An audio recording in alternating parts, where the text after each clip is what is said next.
Yo, what's good, YouTube? It's your boy Pablo, and welcome back to GG Sports. I'm bringing you guys another episode of the Cincinnati Bengals rebuild here in Madden 19, and we have finally gotten through the first season. This is the 23rd episode. This episode, we're going to be going through the free agency, the season review, stats review. There's a lot more we have to get into, but before we do that, I want to remind you guys to leave a like and subscribe if you're new. Don't forget to hit that bell icon below the video so you stay notified every time I drop another one of these videos. But as I said, we're getting into the free agency this episode along with some stats, but I forgot to mention that we are also making 2 trades at the end of this episode, so you definitely want to stay tuned to see who we move. And there is someone that is a big name, I will mention that. But first, let's go ahead and get into the stats, and then after we look at these stats, I want you guys to leave a comment and let me know who was your favorite Cincinnati Bengal from this past season. Who are you excited to see next year and see their progression? For me, it would have to be Trey Lamar, our rookie linebacker out of Clemson. He played very well, a lot better than I anticipated, and I'm really excited to see how he mans the middle next to Alec Ogletree next season. But I definitely want to hear from you guys as well. But let's finally get into the offensive stats here. We're going to start with the passing statistics. Andy Dalton, he finished with a pretty average year, did not play very well. Played the Bengals out of some games, if you ask me early. That's just my insight, but the quarterback did finish with 72.7 QBR, 1,700 passing yards, 13 touchdowns and interceptions, 54% completion, and that's behind 8 starts. The rookie QB out of Buffalo, 3rd round pick Tyree Jackson, came in to relieve Andy Dalton of his quarterbacking duties and then finished with a 100 QBR, 1,700 passing yards, 12 touchdowns to only 4 interceptions. And I think that's the main difference between the 2 QBs. And then that's also behind 8 starts on, 63% completion. I forgot to mention that. So Tyree Jackson definitely won over the Bengals front office and the Bengals fans after he was able to do some tremendous things. He was able to get victories versus winning teams there at the end, was able to turn the Bengals season around, to be honest, and get them to above 500. 9-7 is what they finished with. They finished the season nearly on a very good win streak, other than that loss they had to the Seattle Seahawks, where he did throw a pick 6. So the rookie definitely is not perfect, and he also struggled to make some throws over the middle. Showed very impressive accuracy on the deep ball and on underneath passes, but toward that middle intermediate area he did struggle to make some of those passes. But I'm going to go ahead and speed through some of these other statistics. Joe Mixon, on the ground, he did miss a lot of time. He finished with over 800 yards, 7 touchdowns, 31 receptions, 250 receiving yards, and a touchdown. And like I said, that is on limited time, as he missed 8 games with a broken collarbone as he went out in week 2. So that's 800 yards on half a season. So you got to be thinking that he will be the focal point of the offense next season. But then also you had Giovanni Bernard pitching 600 yards, 3 touchdowns on 192 receiving yards and a touchdown there as well, who will be a free agent if we do not re-sign him. So that's a decision you will see us make later in this episode. But as far as the receiving stats go, that's where I feel like the Bengals had the biggest surprise outside of the quarterback position. AJ Green finished with 879 receiving yards and 8 touchdowns behind 68 receptions, while John Ross led the Bengals in receiving yards and receiving touchdowns behind 55 receptions, 1,003 yards and 9 touchdowns. Tyler Boyd had a kind of a down year. To be honest, he definitely expected to do a lot more in this offense, but there was a QB change, so I'll give him sort of a pass. Tyler Boyd finished with 40 receptions, 479 yards, and 3 touchdowns, while CJ Uzomah finished with 42 receptions, 521 yards, and 4 touchdowns. So definitely a solid season by CJ Uzomah, who got the new deal last offseason. So overall, the offense struggled. Honestly, the offense did not rank well, but next season they'll have a chance to put it together. If they can get a full season out of Joe Mixon, I think we'll be fine if we can also get better on the offensive line. But as far as our defensive stats, here are our defensive leaders, and William Jackson III definitely was the best Bengal on defense. He finished with 73 tackles, 4 interceptions, 21 deflections, and a touchdown. So William Jackson Island is in full effect. He's locking down receivers. He has a ton of deflections, and he always seemed to make a play when the Bengals needed it. But on the other side, when Pierre Desir went out, Drake Kirkpatrick was very impressive. 69 total tackles, 4 interceptions, 15 deflections, 10 tackles for loss, and then a touchdown as well, taking an interception back for a touchdown. But Pierre Desir did miss some time. He had a very, very down year, did not have the year we expected. We signed him to be our number 2 corner, but when he went out, he did not get that job back. He was demoted to slot cornerback, and we put Drake Kirkpatrick on the outside. So we definitely wanted more from him. Once he puts a full 16 games together, maybe he'll be a bit more effective. But Jesse Bates was also a player who was very impressive. 85 tackles, 3 interceptions, 8 deflections, 5 tackles for loss, and he covered very well for this Bengals defense. But before we move on, I definitely want to take a look at the players that we had at middle linebacker. Trey Lamar in his rookie year finished with 80 tackles, 5 interceptions, 2 sacks, 4 tackles for loss, and 6 deflections. And then next to him, Alec Ogletree finished with 107 tackles, 2 interceptions, 24 tackles for loss, 4.5 sacks, 6 deflections, and 4 forced fumbles. He was a crucial player on this Bengals defense as they tried to rally toward the playoffs at the end of the year, and he also did make the Pro Bowl. But leading us in sacks definitely was Carlos Dunlap. He played very well after getting signed to a new contract in the offseason before the 2018 season. But we are now moving on to the MVP award. It was Ezekiel Elliott who claimed that award, and then Coach of the Year was Bill O'Brien as he led the Texans to a record of 13-3, and it remains to be seen what they'll do in the playoffs. That is coming soon. But before we get into the postseason, we do have a couple of upgrades to give Cethan Carter. He will be our fullback most likely going into next season. I definitely don't want to tie any money into upgrading the fullback position, even though we are heavily invested in the run game. But we did have a quick upgrade to Alec Ogletree. But more important news, we did get an extension to Zac Taylor's contract. He was extended for 3 years after the Bengals finished at 9-7.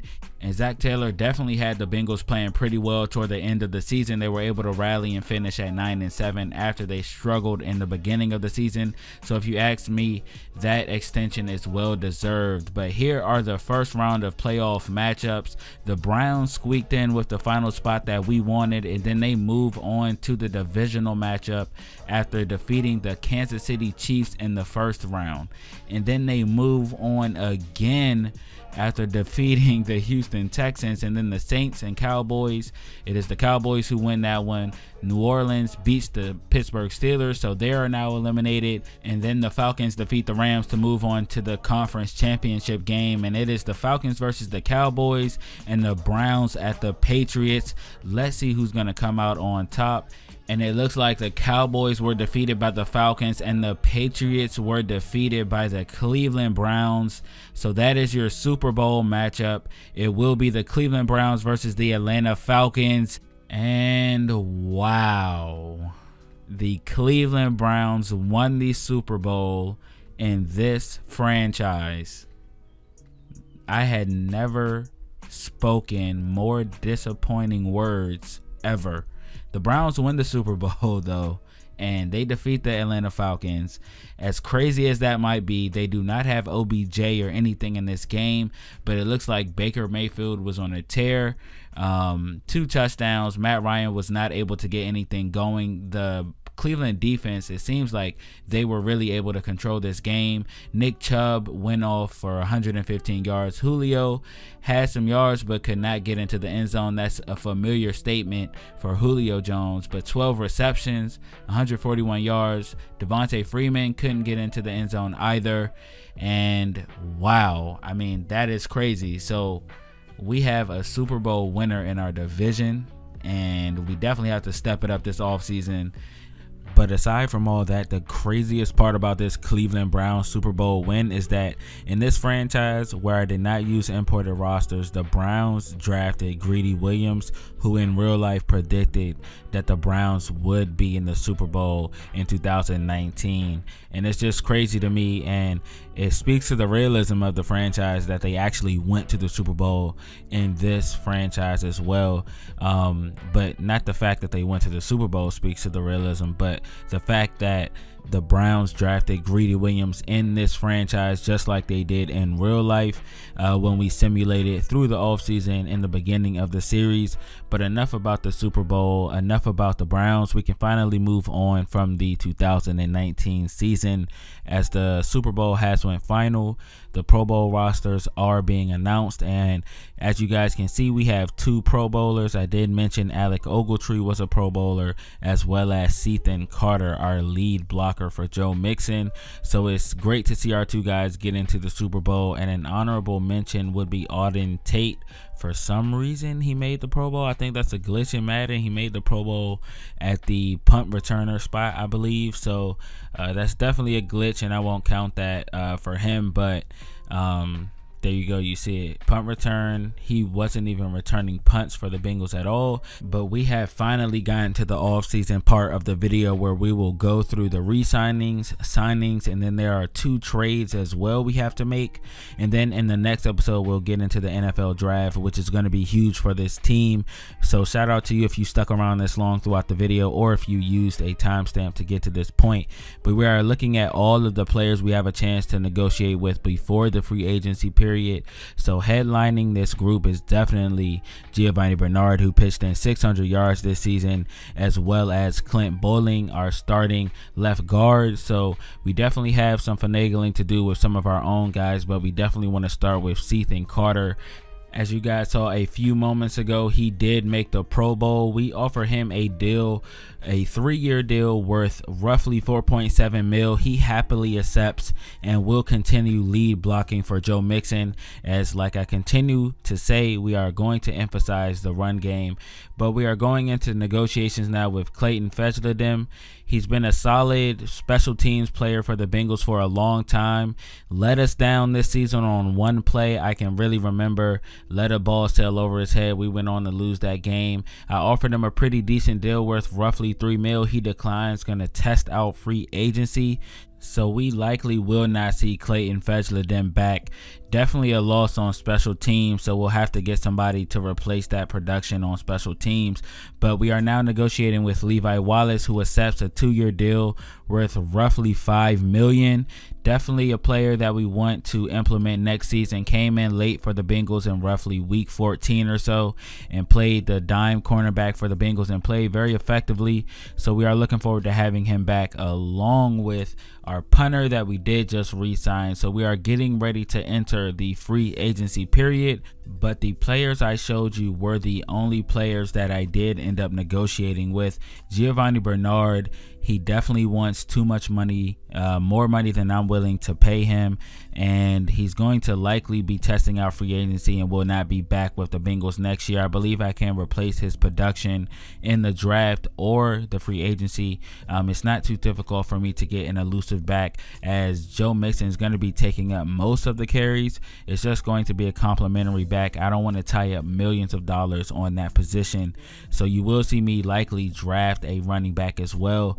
And then as far as Clint Bowling, like I said, that's another big name. He was on the decline. He was a draft pick that came in a while back and has been an average guard for the Bengals. Hasn't been very good, hasn't been terrible, kind of just been serviceable. So we're going to move on from that in hopes of drafting someone who could eventually take over that spot. But as I mentioned, we're going to go ahead and get into the free agency period where we might look to replace some of these guys. And then we also want to upgrade our linebacking core along with our offensive line in general, because those have been our two biggest spots of need. The linebacker spot got a lot better with Alec Ogletree and Trey Lamar, but we still have a need on the outside, so we'll look to fill that, as we were unable to get anything done with Nick Vigil either, and he will likely be walking in free agency, and that's a need that we now have to fill. But we're not too hurt about that because Nick Vigil was not very consistent and did not tackle very well and was not really a playmaker on this defense, and we want a little bit more athleticism to be able to cover some of these NFL running backs and tight ends that a lot of these high-powered offenses have. So that's where the Bengals have been susceptible this past season. So we're going to have to upgrade the outside linebacker heavily through the draft and through the free agency. So stay tuned to see what we do. But let's go ahead and finally get started with the free agency at this point. And first, we're going to start off the free agency by addressing a huge need. Now that Clint Boling is projected to leave the Bengals, we're going to sign a left guard, Isaac Seumalo, out of Oregon State, 4-year player at a 75 overall. We're going to offer him a 3-year deal worth close to $14 million. Hopefully he accepts that, and we'll lock in the interim replacement, and we'll see what we can get at left guard in the draft. But Zac Taylor and the Cincinnati Bengals are looking to make their first big splash of the Zac Taylor era. Clearly things are changing a little bit there in the front office, as they are trying to negotiate a 4-year contract worth $41 million with Zadarius Smith, and this is nothing like Bengals tradition. If we can lock him in, we will lock in a very effective pass rusher who will definitely help this Bengals linebacking core as we complete our full conversion to a 3-4 defense. But the final contract negotiation of the free agency period will be a 1-year deal worth $2.3 million with Wendell Smallwood. He was an elusive, kind of a shifty back with the Philadelphia Eagles, so I thought I'd offer him a contract and allow him a shot to take on the role of Giovanni Bernard. But more importantly, Zadarius Smith, former Baltimore Raven, does accept our offer for $41 million over 4 years. And this must have been a guy Zac Taylor and the staff really wanted around, because you never see Mike Brown spend this sort of money. You have to think this will be a once in a lifetime type of thing for Mike Brown, because like I said, you never see him spend this sort of money. But nonetheless, the Bengals do lock in a very effective, a very powerful pass rusher who can put pressure on the quarterback on every drop back, to be honest. And I think he'll be a very good complement to this Bengals defense, and we'll try to step up his game and make him learn coverages and spread him out on coverages and see how he performs that way. But we do get Isaac Seumalo and Wendell Smallwood to accept our free agency offer, so that is very good news. We get the replacement for Clint Boling, and then we also, like I said, make a huge splash by signing Zadarius Smith, and then we replace Giovanni Bernard with Wendell Smallwood. But stay tuned, because we may spend a draft pick on the running back position, as I will be cutting Mark Walton as well for purposes of realism. As you guys know, the Bengals did cut him after his legal troubles recently. But we are now looking at the first of 2 trades, and this one hurts. This is one that we have to make, though. We do end up trading Andy Dalton to the New Orleans Saints for 3 draft picks, a 3rd round, a 5th round, and then a 4th round next year. And let's just start with the Bengals side of this. They do get a good return for a quarterback who was not performing well. They get a 3rd round and a 5th round, which is equal compensation that the Steelers got for Antonio Brown. So I'd say this is a win for the Bengals. And it's also a win for the Saints, as Drew Brees retired. They probably will draft a QB, but this is a QB that they can start today. They do already have a good team in place, and then they can draft the QB and sit him behind Andy Dalton while he learns. So I think that'll definitely be a very good approach for the Saints to take there. And for the Bengals, going back to them, This move right here says I have full faith in Tyree Jackson, even though in the final game of last season he did go out with a severe broken toe injury, so we're not totally sure how he'll come back. I mean, that's not an injury that normally has a long lasting negative effect on a quarterback's career, but I mean, it remains to be seen. I mean, there's still the possibility of a sophomore slump. There's limited game tape on him or film on him. There's only been 8 games of his career, but that's definitely a risky move by the Bengals, but hopefully it pays off. I have no doubt in my mind that we will be drafting a QB in the next episode when we look at the draft, so stay tuned. But now we can finally move on to the second trade of the day. This is a trade that is more so for realism purposes. I did trade Vontaze Burfict to the Oakland Raiders, and we swapped 6th-round picks in the process. So I will be moving up a total of 10 spots in the 6th round of the upcoming draft. And we also allow Vontaze Burfict to go play for John Gruden and the Oakland Raiders, just as he does in real life. As I mentioned, this was a move primarily for realism purposes. But that will conclude the video. And man, this was a pretty long video. I definitely appreciate you if you stayed throughout the video, or if you just used timestamps to skip throughout the video. I'm totally fine with that as well. But there was a lot of information to cover before we even get to the NFL draft, which will be huge for this Bengals team, especially since we have flipped players for more draft capital. So I'm really excited to see what future cornerstones we pick up in this NFL draft. And by the way, we will be using a 100% accurate draft class.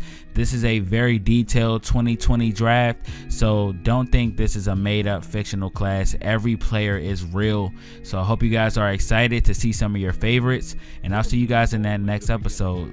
Peace.